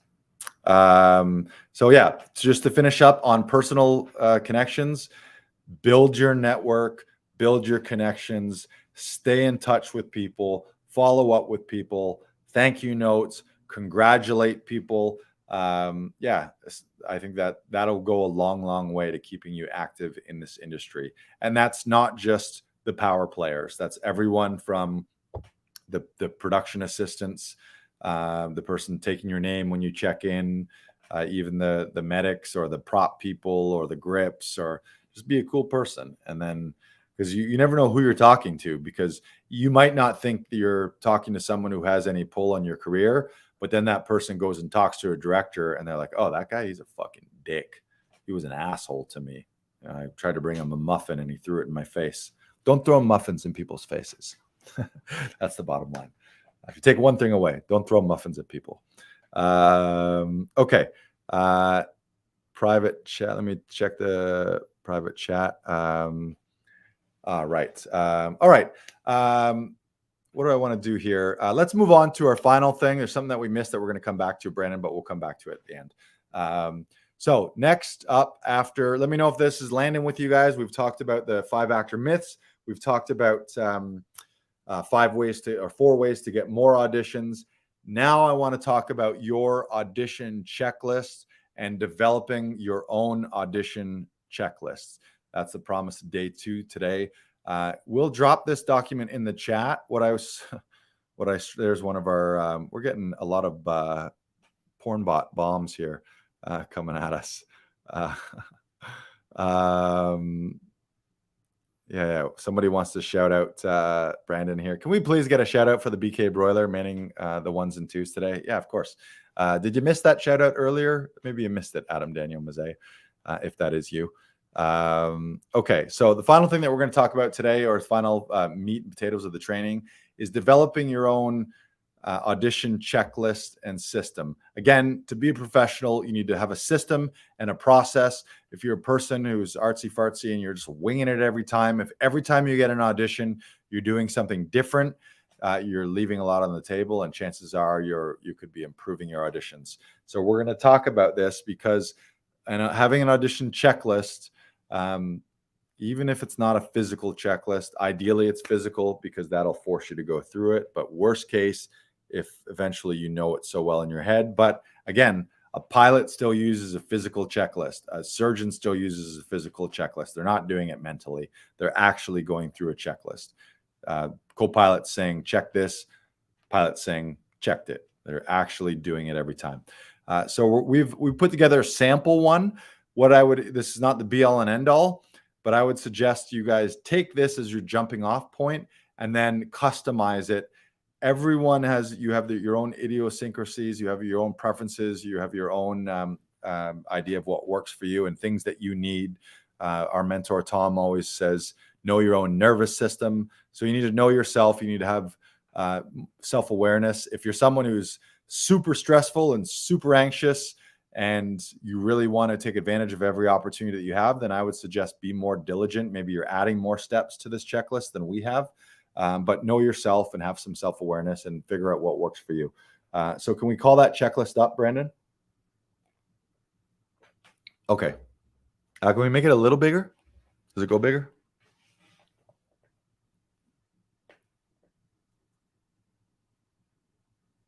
Yes, no, maybe so. As big as it goes. Okay, no problem. So the following checklist is an example of what to do once you receive an audition request. We encourage you to customize your own. We'll see if we can drop the document in the chat. But again, to reiterate, following a repeatable process will ensure that you're fully prepared and professional. It's going to reduce your audition stress and anxiety. When you follow a plan and follow a checklist, you can relax because you just know you're doing everything. You're not missing anything. And that's going to ensure that you make the most out of every opportunity that comes your way. This day and age, like commercials can be 5-6 figures, lead in a series, lead in a feature, 5 figures, 6 figures, 7 figures. There's massive opportunities, and you're only one opportunity away from your life changing. Okay, we're going to drop the document in the Audition Hero. Ooh, good call. In the Audition Hero group later, which means in order to get access to this, you're going to have to register by going to laughingvikings.com/audition hero, which will register you formally, and that'll give you access to the Facebook private community group, which this document will be in. So let's scroll up here. We've broken up our audition checklist to pre-audition, audition, and post-audition. So we'll go through this real quick. If you have questions throughout, you can drop them in the chat and we'll answer them later. But immediately, literally the first thing I do, and this takes so much stress and anxiety out of it. What I used to do when I got an audition from my agent would be like, oh my God, when am I going to shoot this? Where am I going to shoot this? Who am I going to get to read it? Where's my home setup? Am I going to set up lights at home? Am I going to go to a studio? Am I going to go to someone else's house? When and where am I going to do this? So right away, did you schedule your audition session? Pick a date, pick a time, and who your reader is. There's self-tape studios out there, Actors Audition Club being one of them. You have friends who are actors. Maybe you have a family member. I would strongly suggest you do not use a family member because they're not a television and film professional. I would suggest working only with people who are in the industry if you want to maximize your auditions. You never know what you're going to be leaving on the table if you're working with your Uncle Jim or your spouse. It just doesn't make sense. A doctor wouldn't ask someone who's not a doctor, how do I do this surgery? And every television and film production that you've ever watched on TV that you know and love, they use the professional crew and they use professional actors. They didn't use some random person to run the camera for you. And the editor wasn't just some random guy who watched one YouTube video on how to edit. So right away, though, so let's say you get an audition Thursday afternoon, or let's use today. It's Tuesday. You get one today, and the deadline is Friday. I personally would book my recording on Thursday, sometime Thursday afternoon. I never leave it till the end, and you don't want to wait. But what happens is you set that date, your commitment level and your confidence level is going to go up because you're committed. You're like, okay, now by Thursday at 5, I have to have done all my prep because Thursday at 5 is when I'm recording my audition with Brandon at Laughing Vikings Actors Audition Club at 5 o'clock, and he's my guy. So now I know when it's going to happen. It forces me to do the work so that I'm ready by that point. If you don't commit right away, you can procrastinate. You keep putting it off, putting it off, putting it off. Next thing you know, it's Friday at noon and you only got an hour left and you're being that actor who's scrambling it in and you're trying to get it in with 5 minutes to go and you're freaking out and sending your agent nasty messages because of your own fault, because you didn't get it in time. And just know that you're going to be seen in a better light by getting things in early rather than late. So only in absolute necessary situations should you ever just be making the deadline or being late. Production is really potentially looking at auditions as they're receiving them. And it just makes you look like more professional. The faster you can get it in, the better. So did you schedule your audition session, date, time, and a reader? Did you schedule your rehearsal block time? So if I get one tonight, I'm going to book it. It's due Friday at noon. I book it Thursday at 5. Then in my schedule, I'm going to say I'm going to rehearse tomorrow from 12 till 3 and on Thursday from 3 to 5, the 2 hours before my session. So right away, I know when I'm going to record it and I know I'm going to rehearse it. What doesn't get scheduled doesn't get done. What's not in your schedule is easy to not get done. So get it in the schedule and actually write it down. Then you know you can rest. Oh, I'm a fucking professional. I got the day booked when I'm going to record it, and I got all my rehearsal periods booked. So I know I'm going to put in the time and effort and energy required to submit a professional audition. Did you research the production? Next thing I knew. So I got it booked. I got my rehearsal time.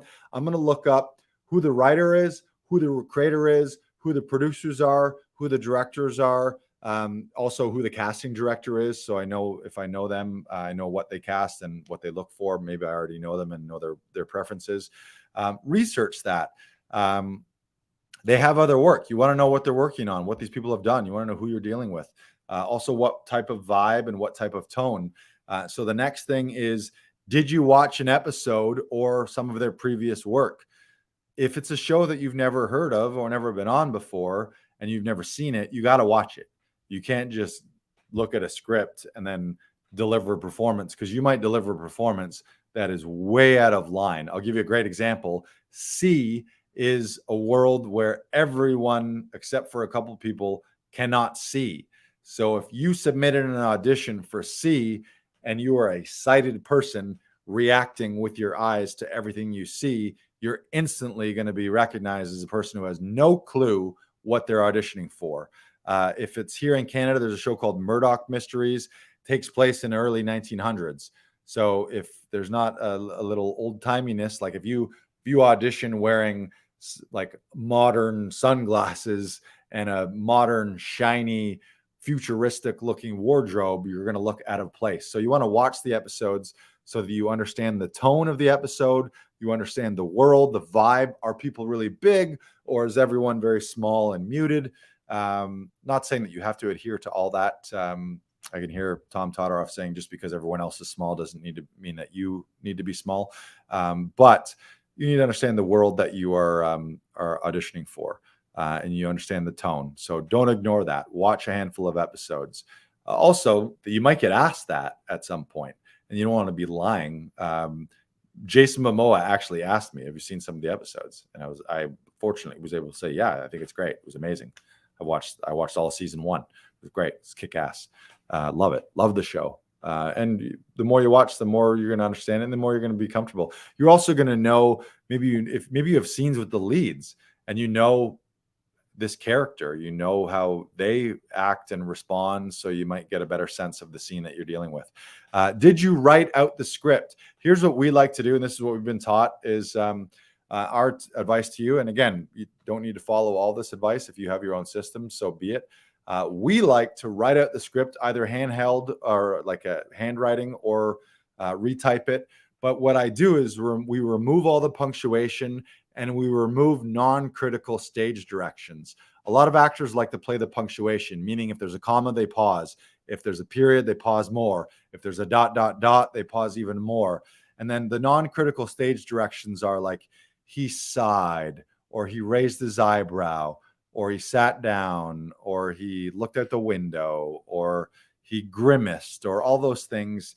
I don't think you need to adhere those things. You might need to adhere to certain ones if in your next line it's like, "Hey, what are you doing with that gun?" The other character says, "Hey, what are you doing with that gun?" You might need to raise a gun into frame at that point. So there's some things that don't work without the stage directions, but we often cut little things like sitting and standing and sitting and standing. Often they're not necessary. And what that's going to do is, if production and casting is watching actors all day long and everyone is playing punctuation, everyone is raising an eyebrow when it says to raise an eyebrow, everyone is pausing at a comma and pausing more at a period, it becomes very predictable. It becomes very boring. Our acting coach, Tom, always says, act at the speed of life. And people don't talk with punctuation. Things are written with punctuation so that when you read it, it makes sense and it's not just one blurb. But I'm not talking in commas and colons and semicolons and periods right now. I'm just talking off the top of my head and sending my message to you, trying to affect you somehow. So you guys can do the same. So just that's a little tip on how you can potentially stand out a little bit, or how you can personalize it by just taking what's important. What's important? The words that you're saying, the words the other characters are saying, and critical stage directions. And the final thing pre-audition is rehearse, rehearse, rehearse, rehearse, rehearse, rehearse, rehearse, rehearse, rehearse, rehearse, rehearse, rehearse. And that old thing is don't do it until you get it right. Do it until you can't get it wrong. So what does that mean for you? That means 50 times, 100 times, 250 times, 500 times, however many times you need to do it, and do it different. Don't get stuck in the same rhythm where you always pause on this note and you always look this way on this beat. Do it different every time. Do it while you're doing the dishes. Do it while you're going for a run. Do it while you're playing basketball. Sing it. Do it with an accent. Do it really fast. Do it really slow. The main thing, though, is every time you do it, mean it. So never just throw it away. Always have meaning and intention and belief and truth behind it so that every time it's sinking into you. And banish the word memorize. Your job as an actor is not to memorize lines. Professional actors, they're not professional because they're the best memorizers. They understood what was happening in the scene. They understood what they were fighting for. They understood their relationship with the other character. They understood what they wanted in that scene. And they were good storytellers. And they told the best story by understanding their craft. So banish the word. It's not about memorizing. The problem with memorizing is you memorize. You get stuck in a certain way of doing it. You're not going to be directable. If a casting director says, okay, that was great, can we try it this way? But you've done it only one way the entire time, it'll be very, very clear to them that you're not a professional. You'll look like an amateur who has just memorized lines. And maybe that's how you learned when you were a kid in public school, when it was like memorize these lines for the school play. But at a professional level, it's more about understanding the scenes, what you're fighting for, what you want, what your objective is. And I would suggest invest in one of these. Thanks again, Tom Todoroff, for this suggestion. This is one of those little clickers that bouncers have outside or ushers have. And you can keep track. If it's like, I got to do this 100 times, go for a walk with yourself and run the lines. Even if it's a one-liner, say it 100 different ways, 150 times. And in that, rehearsal is your sandbox time. It's your play time. It's your discovery time. And if you just decide early on, if you look at a script and be like, yeah, this is what this is, and you paint it with one brush and you paint it one color, and then you just do that 100 times, you're going to miss all kinds of script exploration, and you're going to miss potentially better, stronger choices. So really play, do it 100 different ways so that if the director said, do it this way, do it that way, that's no problem. You've done it a million times. Again, it's not just about learning it one way. So if we can scroll forward, is this making sense to everyone? Audition checklist. You might be realizing that this is more work than you thought. If you're new in the business, or maybe if you're old in the business, you might be being like, shit, I've been just memorizing lines and then showing up on the day. I've been winging it. But again, be a professional. On the audition day, did you do a physical and or vocal warm-up? Acting is your body and it's your voice. Your breath is your connection to your breath, and your voice is your connection to your emotions. You want to be relaxed. Tom always would say to us, tension draws attention as well. So if you're all tense and you're not relaxed, then it's going to be noticeable in you. You're going to be doing funny things that aren't the mark of a relaxed professional actor. So doing a professional physical and vocal warm-up before you perform. There's no actor that's going on stage on Broadway that hasn't done a full vocal warm-up and done a full physical body warm-up. And if you don't know what that means, that's why you need to take classes. You could probably find a video that shows you a full actor vocal warm-up. Maybe we can provide some resources for you, but strongly suggest taking classes to do that. Did you choose your wardrobe? Be specific. So if it is a period piece, that doesn't mean you have to show up in full-blown old-timey clothing, or if you're a knight in Arthur's Round Table, you don't have to show up in a full suit of armor, but you want to have wardrobe that hints to your character. Certainly if you're a CEO or a real estate agent, don't show up in board shorts and a wife beater. Show up in a crisp looking suit so that you look like the guy. You want to look like the person, or at least be hinting towards the person. Again, maybe you don't need to show up in full scrubs if you're a doctor, but you want to look like you could be a doctor. Don't expect production and casting to have such an imagination that you can show up shaggy haired, unshaven for the billionaire CEO role. It's like you got to look like a billionaire CEO.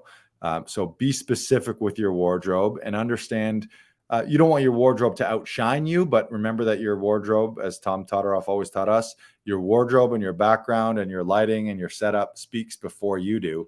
So if they see right away, it's not going to make sense. If they're like, who's this guy in board shorts and a wife beater and he's auditioning for professional CEO guy? Like, this doesn't make sense. Are you hair and makeup camera ready? So are you camera ready? Show up ready for that. Is your hair the way it needs to be for the character? Is there some makeup involved? Usually that's a female thing, although this day and age, lines are all blurred. So whatever that means to you, are you ready to rock? Don't expect that don't look like you're going to roll it like you just rolled out of bed, bags under your eyes and shaggy haircut, unless that's the character description. Look camera ready. Be as close to on the day ready. And they're just going to see you and they're going to see your tape and be like, this is the guy. We could use his audition as the footage for the show. It was that on point. Did you set your mindset and intentions? Again, I go back to sports performance and sports psychology. Do you have a visualization routine, meditation, affirmations? It's game day. We have actors show up here. We know they've done their prep and they come in with that eye of the tiger and the fire in their eyes. And we know they're not fucking around. They're here to book it. They're here to get it. They're here to be an audition professional and they show up like that. So that's something that you can help yourself on. You be more relaxed. Every high performer, whether it's every top performer, whether it's sports or performance arts, has some pregame routine. So develop your own. Visualizing it like you think of like an Olympic skier in their head before they go, or an Olympic gymnast. They're seeing that whole routine, every move, every turn, every jump, every flip. They know exactly what they're going to do, beat by beat by beat by beat. So you can help yourself out by doing that. That's been proven over and over and over again. Someone who visualizes and meditates and has positive affirmations, they're going to perform better because you've already taught your brain and the neural pathways what to do on the day. Next, do you have a professional studio setup? So if you're doing it at home or if you're doing it in a studio, great. You're probably not going to have to worry about it. If you're doing it at home in your home studio, do you have professional lighting? Meaning, do they see you, or are you in shadows, or are you blowing out because they can't see you at all because there's lights behind you or the light's too bright on you? Do you have a professional looking camera? In TV and film, it's always landscape. It's never portrait, Instagram, selfie style. It's always landscape. Unless they specifically asked, maybe they're shooting something that's like a TikTok gag, so they want it to look like a TikTok video. Then maybe that would be the one exception. Do you have a non-distracting background, either a neutral background, if you're using a virtual background, something that looks the part but doesn't take away from you and isn't distracting? Do you have proper framing? So have you been asked to shoot in a wide frame? Maybe if it's a video game, motion capture, often they'll want to see your entire body or knees up, 3/4. Or do they want it in a medium or a medium close? Pay attention to those instructions. Missing those instructions, if it says it in the casting notice, we want you to shoot in a medium close up, head and shoulders only. And then you're shooting in a wide. They want to see what you're going to look like in your hero close-up shot. Tom always says close-ups make careers. So make sure that framing is properly. Again, if you're doing it with a proper studio, a professional studio, often like we know that stuff, so we take care of that for you. If you're doing it at home, make sure you're doing that properly. Do you have your different eye lines mapped out? So if a main character, I'm looking directly down the barrel at you right now, which 9 times out of 10 you're not doing in a professional audition. So if I'm having an intense conversation with the main character, I might be here or I might be here. And then if something happens out here, that's the side thing. I might be talking, okay, I'm having a meeting. Yeah, what do you want? I'll be there in a second. That kind of thing. Or where's the window? Or you see a dead body on the ground. The dead body on the ground, not on the ground right here. or if you're looking at documents in front of you on your desk, I'm not going to look down here so you're seeing the top of my head. I'm going to cheat it a little bit and find an eye line. So, okay, there's the desk. There's the dead body on the ground. So you want to map all this stuff out. You can do this via Zoom. If you're taping via Zoom, it's very simple.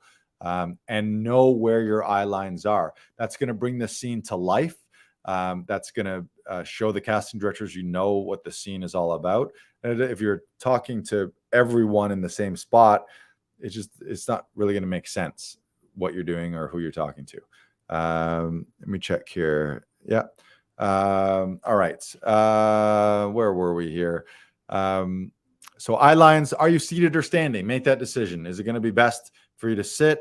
I'm big on making the choice one way or the other. I'm not big on sitting and standing and sitting and standing. You can also fake sitting and standing. If I'm standing here for this audition, I can fake it if I wanted to. You just want to remove a lot of that blocking. Don't overcomplicate it by thinking like, oh, I got to sit, I got to stand. Just make a choice.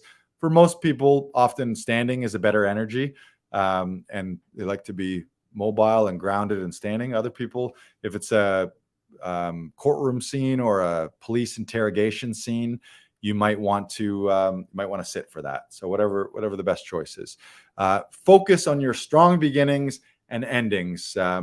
So your moment before, your button at the very end. People remember the beginnings and the endings. Tom, again, our acting coach often says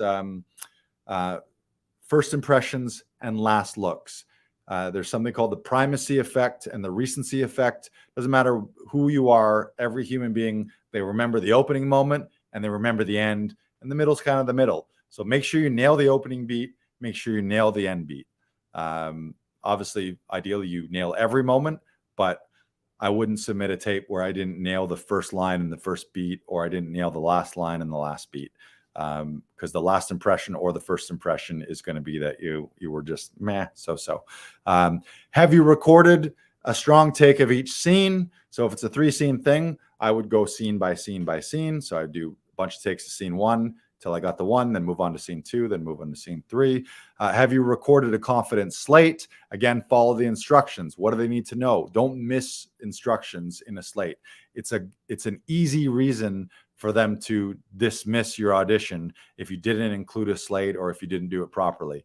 Not saying that they would do that, but some might. If they're getting thousands of auditions, one of their criteria might be, well, if he doesn't know how to follow slate instructions, he's not going to follow instructions on the day. Maybe he's not even going to show up at the right time on the day.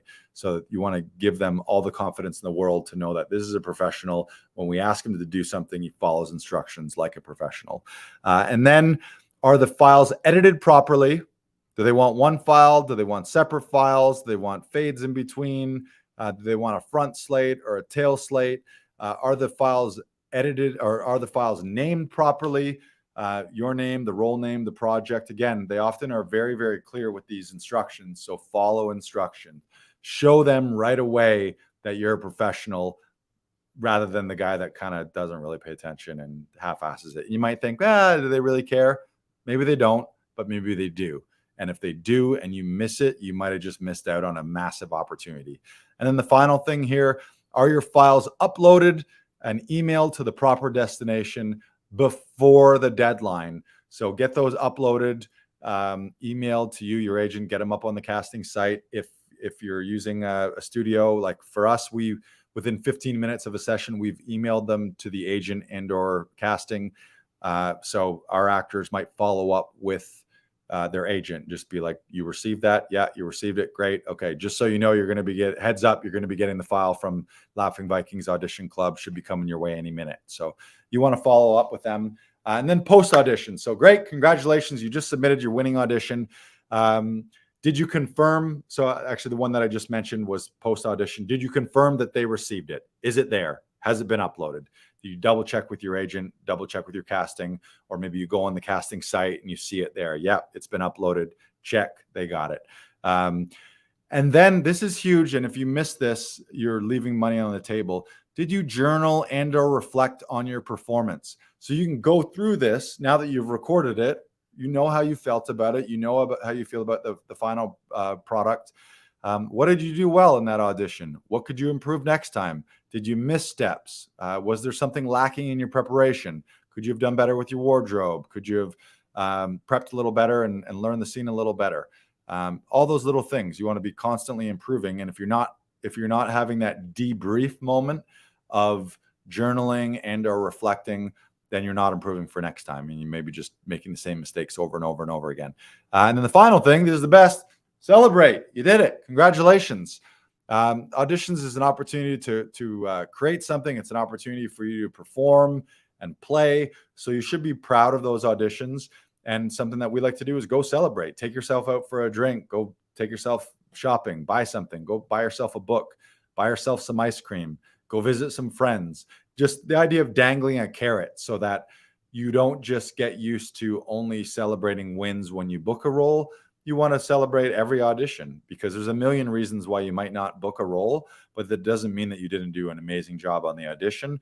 And it doesn't mean that something positive can't come from the audition. Maybe you didn't book that role, but casting and production loved you. So they're like, oh yeah, we're definitely going to see this person the next time we're casting for something. Or they weren't right for that, but we want to find a spot for them in something else. So there's a million things. You should just celebrate it. Even the fact that you got an audition and you had a chance to submit, there's thousands and thousands of people that would be dying to get an audition. So you need to celebrate that. So that is an example of an audition checklist there. If you have comments, concerns, things that you think you should add on there, I'm going to say Brandon says pizza. Brandon likes to celebrate with pizza. His carrot is a carrot pizza. Yeah. Okay. So that makes sense. We will drop that document in the Facebook group. So make sure that you're registered. And what I encourage you guys to do is not just take that one, but customize it. There might be things in there that I didn't include that you want to include on the day. Find your own rituals, your game day rituals. Maybe you've got some superstitions and some things that you do, or some extra things. Maybe you see mine and you're like, Lars, that's not professional. I got to do 10 times that. So develop your own. Now, what I want to cover now to wrap up, let us know in the comments how you're feeling about all that. Let us know what you've learned. Do you have any epiphany moments? Let me know what a favorite thing that you have learned today. And I want to give you your marching orders, your call to action.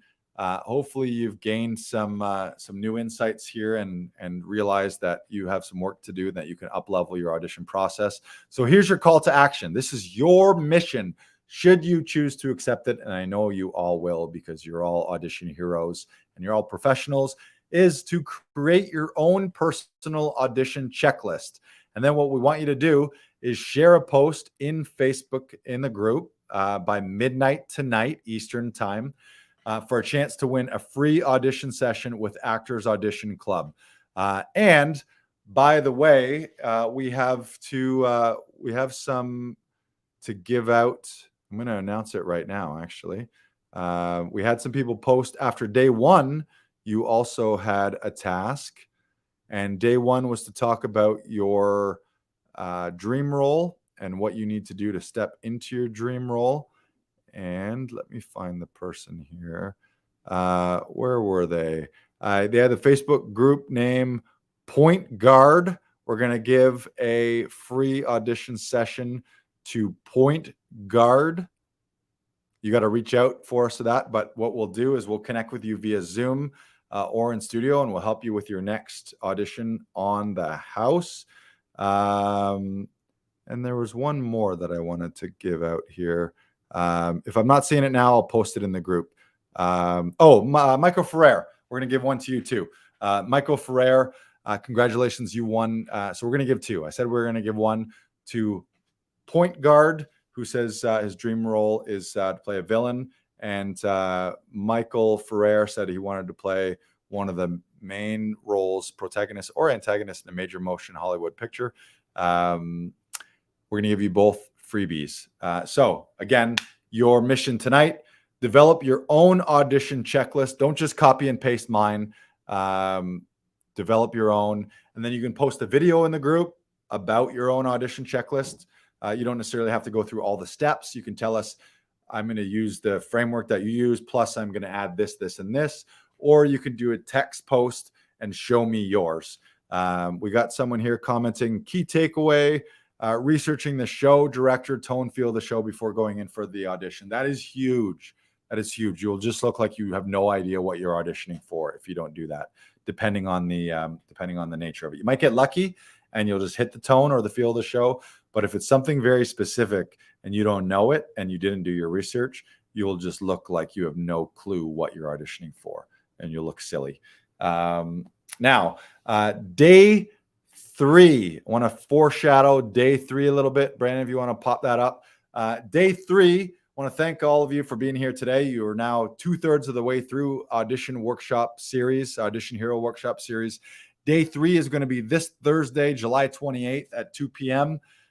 You may be watching the replays to this. If you're watching the replays, great. You have access to those on the directory page. But on Thursday, we're going to talk about your big picture transformation, going from where you are now in your career into that audition hero mindset and becoming your own hero in your own life and hero in your own career. We're going to talk about some next steps that you can be taking, and we're going to talk a little more in detail about Actors Audition Club. And speaking of Actors Audition Club, I wanted to introduce you to a few of our favorites. We were going to do this at the beginning of the session, but I'll show you right now. Brandon, if you want to bring them up. So make sure to save the date for Audition Hero Day 3 this Thursday at 2 p.m. Eastern, or check out the replay. So these are a few more of our audition heroes, people that we work regularly with at our Actors Audition Club. In day 1, I introduced you to a few, but here's a few more. First of all, on the left, that is Chris Robinson, who he says, Actors Audition Club always takes me to another level. Since the pandemic, whenever I get auditions, I just have way more time to put more effort into it. Chris is a fantastic actor. He's also a stand-up comedian. He's got tons of credits. He's been on The Boys. He's been on Working Moms and Odd Squad. And he's the lead in a new show on Crave called Pillow Talk. Last year, they shot season 1. We were just giving him a shout out not too long ago on the podcast because they greenlit season 2. So if he's not shooting season 2 already, he will be shooting that soon. So shout out to Chris Robinson. We love working with Chris. Adam Daniel Mazet, you've heard and seen some of his comments today. Adam Daniel Mazet was actually the winner last year of wasn't last year. It was January, February of this year, but he was the winner of our inaugural Audition Hero contest. Adam says, I love the camaraderie and the coaching. They always know the right thing to say and couch it in the right language. They give it a framework, terminology, so that it can anchor itself in your brain. They really make you feel like you're doing your best work. They really want to see the success of all your actors.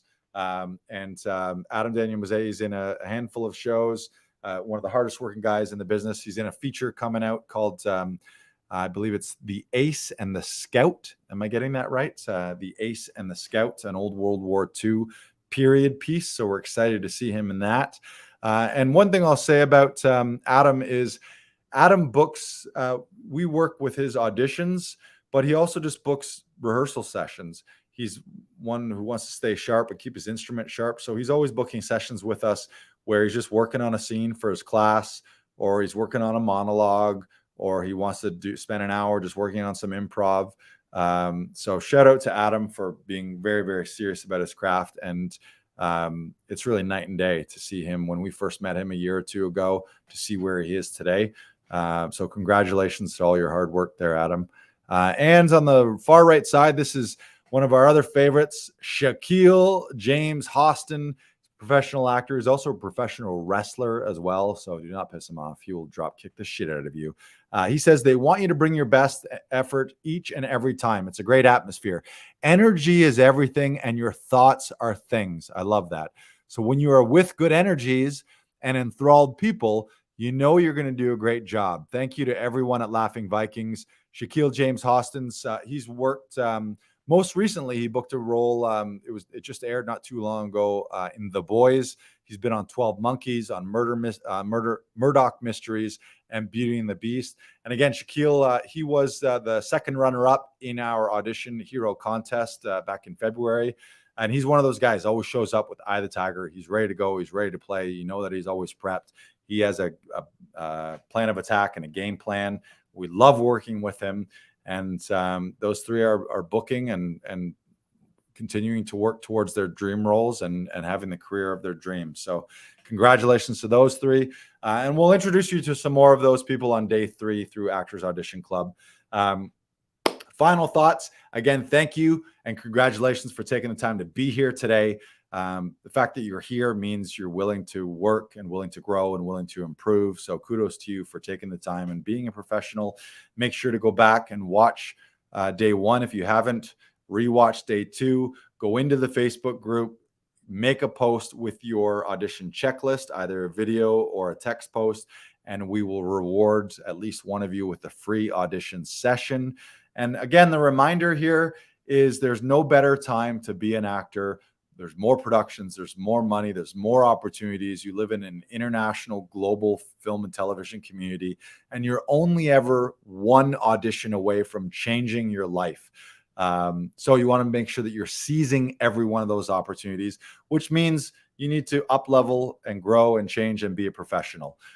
So again, thank you for being here today. We'll see you on Thursday, July 28th at 2 p.m. If you're watching the replays, congrats. You just finished episode number 2 here in our workshop series. And you can go ahead after posting your homework in the group. You can go ahead to day 3, and we'll see you on day 3 for the big picture transformation. We'll talk about next steps, and we'll introduce you to even more people and the success that they're having in Actors Audition Club. All right, you guys are the best. Thank you so much for being a part of it. Make sure if you haven't officially registered, go to laughingvikings.com/audition hero, and we'll see you soon. All right. Goodbye, goodbye, goodbye, goodbye, goodbye.